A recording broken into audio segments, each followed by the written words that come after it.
नमस्कार, सास बहू और सेंसेक्स के आज के इस एपिसोड में आप सबका स्वागत है। आज हम लोग की मदद करेंगे कोलकाता से ओम कैपिटल के राजेश अग्रवाल। राजेश सर स्क्रीन पर। Rajesh sir good afternoon.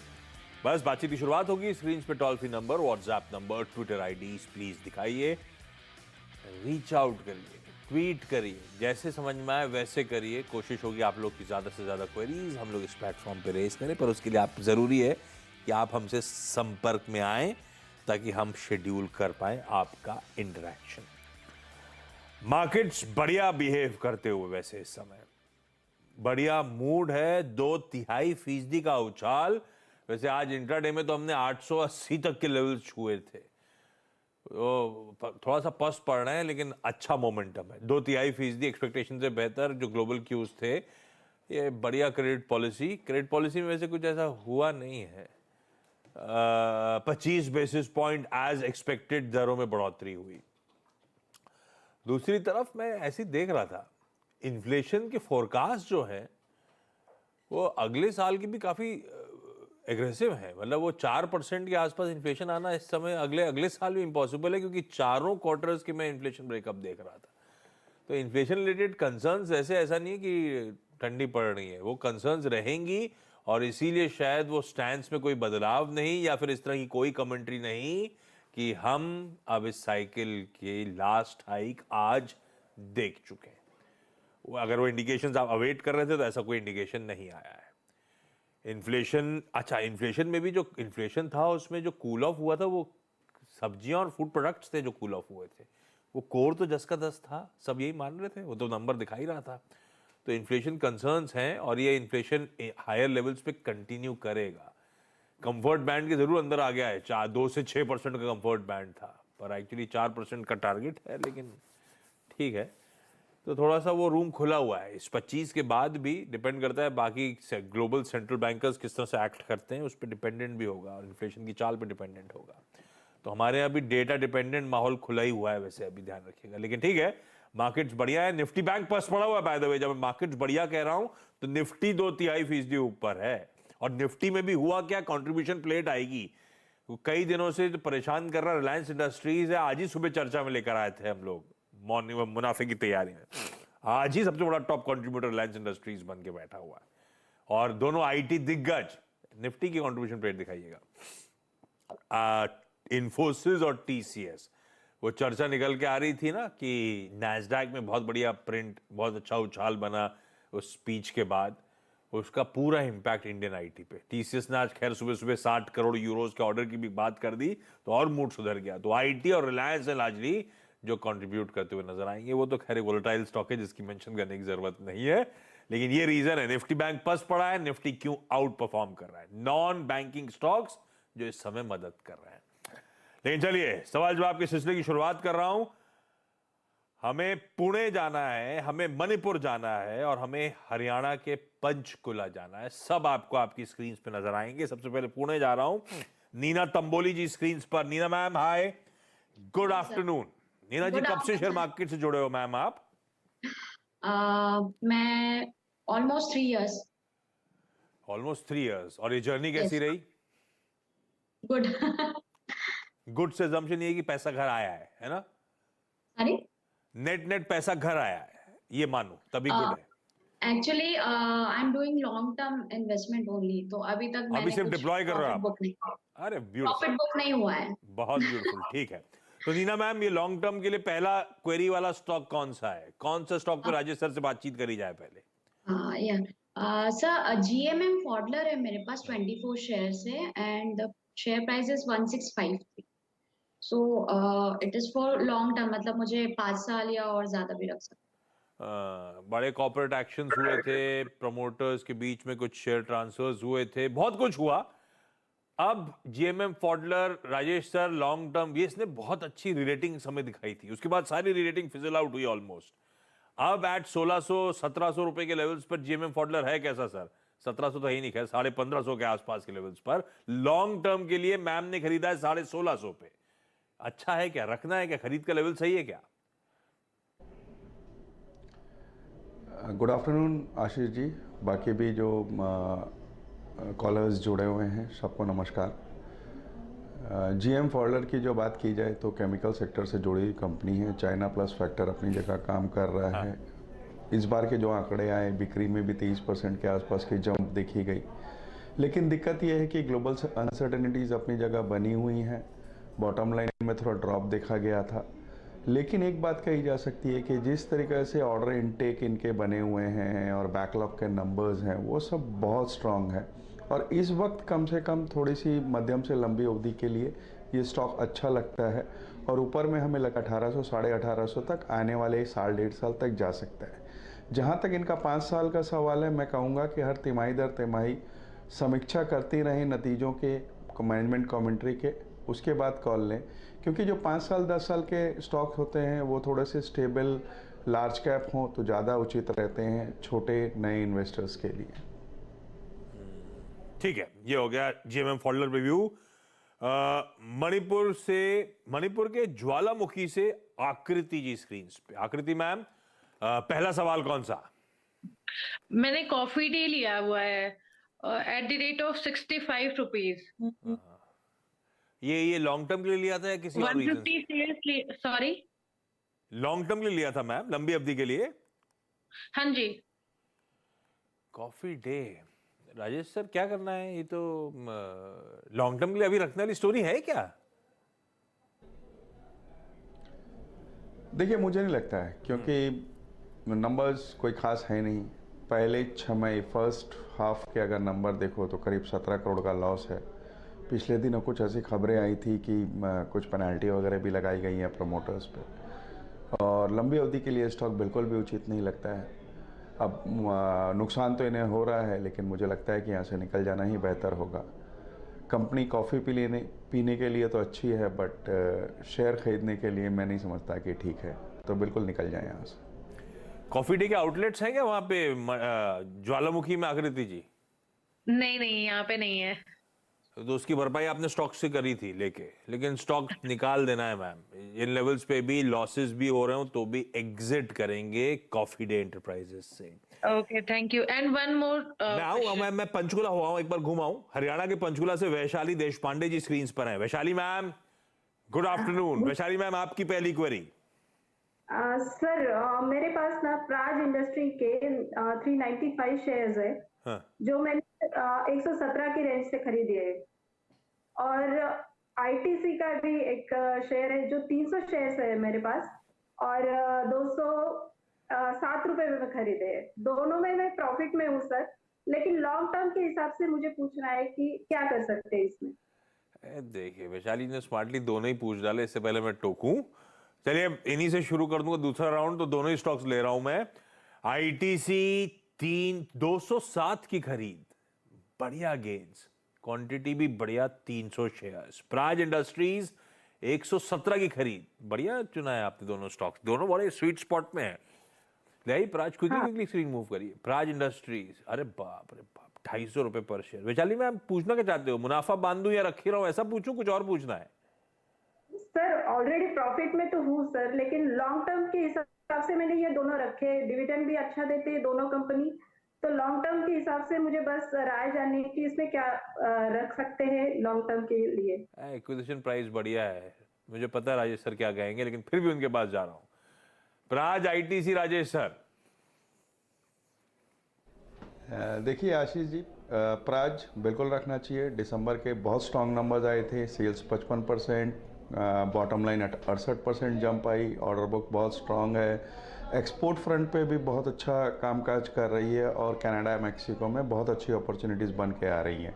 अभी 2-3 दिन पहले मैं न्यूज़ पढ़ रहा था कि 20% एथेनॉल ब्लेंडिंग की बात है। तो जाहिर सी बात है प्राज को फ़ायदा होगा, बनी रहे स्टॉक में। और आईटीसी, आपने पहले ही कह दिया कि मेरा जवाब क्या होगा, वो अभी भी कायम है। 150 रुपया से हम लोग बाय कॉल देते आ रहे हैं। आज भी मैं समझता हूँ कि बहुत अपसाइड बचता है। इस बार के नंबर देखो तो सिगरेट, एफएमसीजी, होटल्स, सबसे बहुत शानदार परफॉर्मेंस आई। 6 रुपये का डिविडेंड डिक्लेयर किया है। और मुझे लगता है कि लंबी अवधि के पोर्टफोलियो में ये एक मस्ट स्टॉक है। हो सकता है इतनी बढ़त के बाद थोड़ी कंसोलिडेशन हो या कुछ करेक्शन हो, बट लंबी अवधि के लिए स्टॉक पोर्टफोलियो में होना ही चाहिए। बहुत बढ़िया दोनों स्टॉक्स चुने हैं आपने और बहुत बढ़िया भाव पे एक्वायर किए। बढ़िया डिविडेंड आप एंजॉय कर ही रहे हो। आप खुद ही मेंशन कर रहे हो 6 रुपए आईटीसी ने फिर डिविडेंड दे दिया आपकी एक्विजिशन प्राइस पे, तो मीनिंगफुल डिविडेंड है वो। रखिए मैम लॉन्ग टर्म के लिहाज से, कोई घबराने की जरूरत नहीं है। हो सकता है आईटीसी पिछले कुछ दिनों के गजब के मूव के बाद कंसोलिडेशन में जाए, पर यहां से भी अच्छे अट्रैक्टिव लेवल्स नजर आते हैं ऊपर की तरफ इसमें। अच्छा आकृति, आपने दूसरा सवाल छेड़ ही दिया था, बताइए अगला सवाल है कौन सा? डीएलएफ लिया था मैंने 425 रुपीज पे। ये लॉन्ग टर्म के लिए लिया है आकृति या ट्रेडिंग वाला मामला था? सॉरी, ये क्यों लिया था? ट्रेडिंग करने के लिए खरीद फरोख्त, खरीदूंगी तेजी आएगी बेच दूंगी, या लॉन्ग टर्म के लिए रख लिया है पोर्टफोलियो में? लॉन्ग टर्म के लिए रखा है एक्चुअली। 4 to 5 है सोच के। कंपनी ठीक है, थोड़ा सा प्राइस ऊपर का है। राजेश सर क्या करें भाई, 65 रुपए के आसपास मेरी बाइंग से इस समय नीचे चल रहा है। 425 की खरीद थी। Long term, very long term, DLF attractive है क्या इन लेवल्स पे? देखिए, पहले डीएलएफ की बात करें तो नंबर्स अच्छे आए थे इस बार के। Q3 के नंबर कहा जाए तो अच्छी बुकिंग्स आई। ऑपरेटिंग प्रॉफिट मार्जिन 32% के आसपास आया।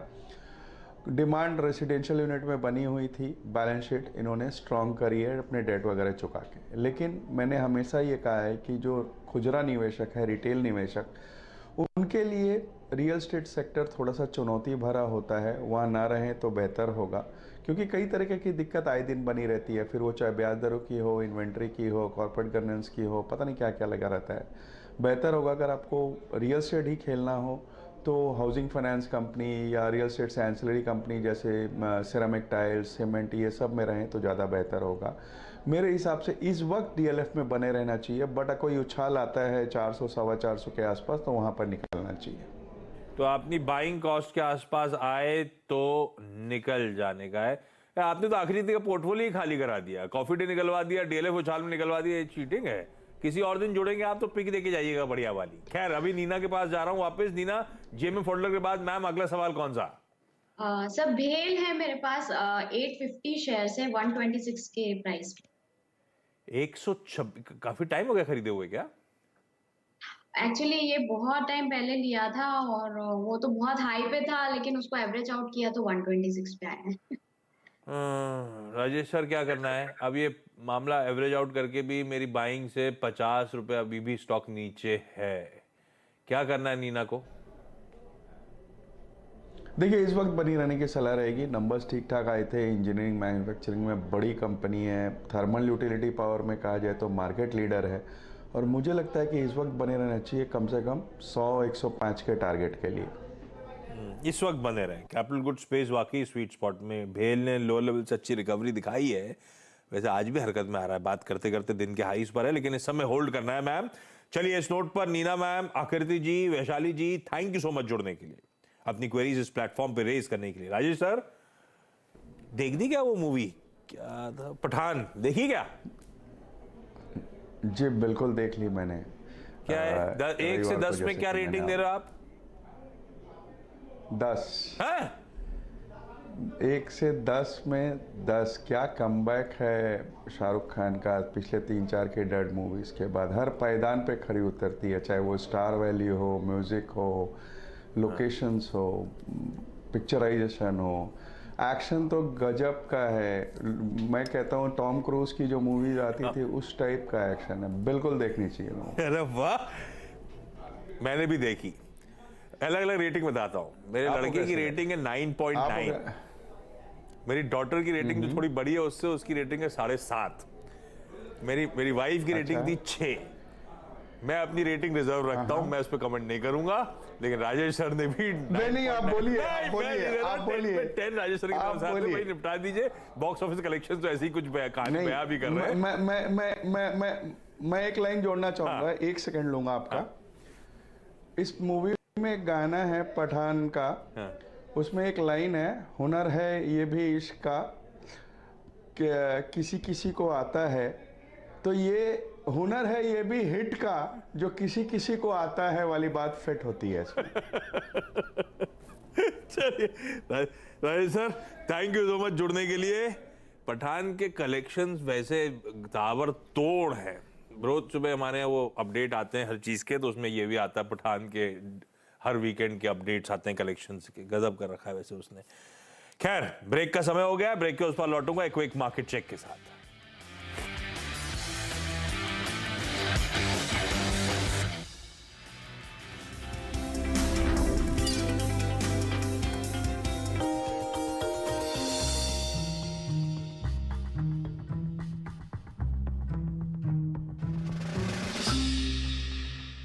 डू यू नो में आज हम बातचीत करने वाले हैं पेंट स्पेस की मेगा कंपनी बर्जर पेंट्स के बारे में। दरअसल बर्जर पेंट्स से जुड़े हुए कई सारे इंटरेस्टिंग फैक्ट हैं, लेकिन सबसे इंटरेस्टिंग फैक्ट पहले तो इस कंपनी के नाम के साथ ही शुरुआत करते हैं, जहां पर इस कंपनी का जो नाम है वो कंपनी के एक्चुअल ओनर लुइस बर्जर के नाम पर रखा गया था। 262 साल पहले इस कंपनी की शुरुआत हुई थी और ये कंपनी जर्मनी से शुरू हुई थी और धीरे धीरे मल्टीपल एक्विजिशंस और मर्जर्स के थ्रू होते होते यहाँ तक की स्थिति में पहुंची है। इसके अलावा कुछ इंटरेस्टिंग फैक्ट में ये भी है कि ये दुनिया की 14वीं सबसे बड़ी पेंट कंपनी है, एशिया की चौथी सबसे बड़ी पेंट कंपनी है और भारत की दूसरी सबसे बड़ी पेंट कंपनी के तौर पर शुमार है और करीब करीब 15 से लेकर 20% के आसपास का मार्केट शेयर अपने स्पेस के अंदर कमांड करती है। हालांकि जो लीडर है उसका हाफ मार्केट शेयर है, लेकिन फिर भी कंपनी का एक स्ट्रॉन्ग मार्केट शेयर अभी भी कमांड करती है। बर्जर पेंट्स इंडिया में करीब करीब 99 साल पहले से कामकाज कर रही है और एक इंटरेस्टिंग पार्ट ये भी है कि 99 साल पहले इसका नाम था हैडफील्ड इंडिया, जिसके साथ इसने शुरुआत की थी कोलकाता में और वहां से धीरे धीरे फेरबदल होना शुरू हुआ। Hero MotoCorp, royal Enfield, Ashok Leyland, Tata Motors, TVS, Yamaha, साथ ही साथ hero group, Honda group, Bajaj group, ये सब वो ग्रुप्स हैं जो कि बर्जर पेंट का पेंट यूज करते हैं और अलग अलग व्हीकल्स जो हैं कंपनी के वो इन प्रोडक्ट यानी बर्जर के प्रोडक्ट्स के जरिए आप मार्केट में देख भी पा रहे हैं। साथ ही साथ एक इंटरेस्टिंग फैक्ट ये भी है कि एक समय पर बर्जर पेंट्स को श्री विजय माल्या ओन करते थे, जबकि उनके फादर मिस्टर विठल माल्या ने मल्टीपल एक्विजिशंस के थ्रू इस कंपनी को भी एक्वायर कर लिया था और लेटर ऑन कंपनी ने या फिर विजय माल्या साहब ने इस कंपनी को एक अच्छे हैंडसम प्रॉफिट के साथ करीब करीब $66 मिलियन के प्रॉफिट के साथ इस कंपनी को एग्जिस्टिंग प्रमोटर्स को बेचा।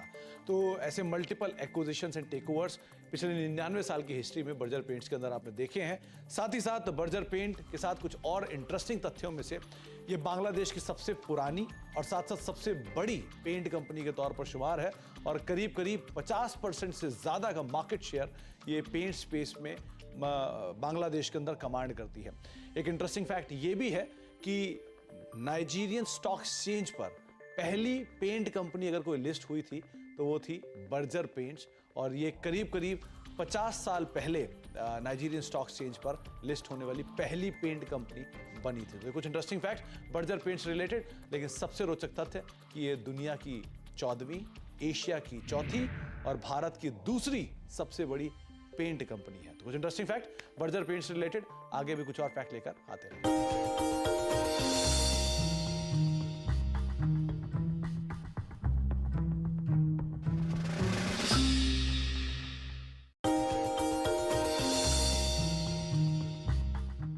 डू यू नो में आज हम बातचीत करने वाले हैं दुनिया की सबसे बड़ी पिज्जा कंपनी के बारे में। दरअसल डोमिनोज आज हमारा टॉपिक है और डोमिनोज के बारे में बहुत सारे इंटरेस्टिंग फैक्ट है। इस कंपनी की शुरुआत 1960 में टॉम और जेम्स मोनेगन के नाम से के जो दो भाई थे उन्होंने इसकी शुरुआत की थी और दरअसल उन्होंने एक रेस्टोरेंट खरीदने के बाद इस कंपनी की शुरुआत की थी। शुरुआत में इस कंपनी का नाम जो था वो डोमिनिक था, लेकिन बाद में एक डिलीवरी पार्टनर के कहने पर उन्होंने इस कंपनी का नाम चेंज कर दिया और डोमिनोज के तौर पे इसका नाम शुमार होता हुआ दिखाई पड़ा।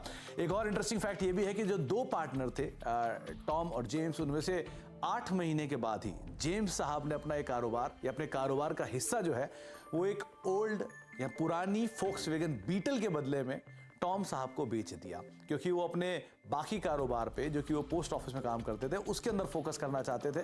तो उन्होंने कहा कि वो रेस्टोरेंट कारोबार में इंटरेस्टेड नहीं है, इसलिए टॉम साहब को उन्होंने पूरी कंपनी का अपना हिस्सा बेच दिया और आप उसके बाद देखिए टॉम।